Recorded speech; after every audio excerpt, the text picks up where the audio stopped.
বড়সড় সড়ক দুর্ঘটনা। মঙ্গলবার সকালে বীরচন্দ্র মনু এলাকায় জাতীয় সড়কে কুকুরকে বাঁচাতে গিয়ে নিয়ন্ত্রণ হারিয়ে দুর্ঘটনায় পড়ে একটি মারুতি গাড়ি। এই ঘটনায় 3 জন গুরুতর আহত হন। দমকল বাহিনী তাদের উদ্ধার করে হাসপাতালে ভর্তি করে। ঘটনায় তদন্ত শুরু করেছে পুলিশ। রাস্তায় চলে আসা একটি কুকুরকে বাঁচাতে গিয়ে নিয়ন্ত্রণ হারিয়ে ভয়াবহ দুর্ঘটনার কবলে পড়ল একটি মারুতি গাড়ি। মঙ্গলবার সকাল আনুমানিক 7:08 নাগাদ ঘটনাটি ঘটেছে শান্তিরবাজার মহকুমার বীরচন্দ্র মনু জোনাল অফিস সংলগ্ন জাতীয় সড়কে। স্থানীয় সূত্রে জানা গিয়েছে, একটি মারুতি গাড়ি জাতীয় সড়ক দিয়ে যাওয়ার সময় হঠাৎ সামনে একটি কুকুর চলে আসে।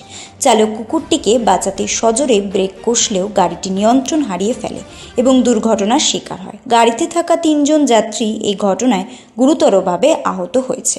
দুর্ঘটনার খবর পেয়ে মনোপাথার ফাঁড়ি থানার পুলিশ দ্রুত ঘটনাস্থলে এসে উপস্থিত হয়।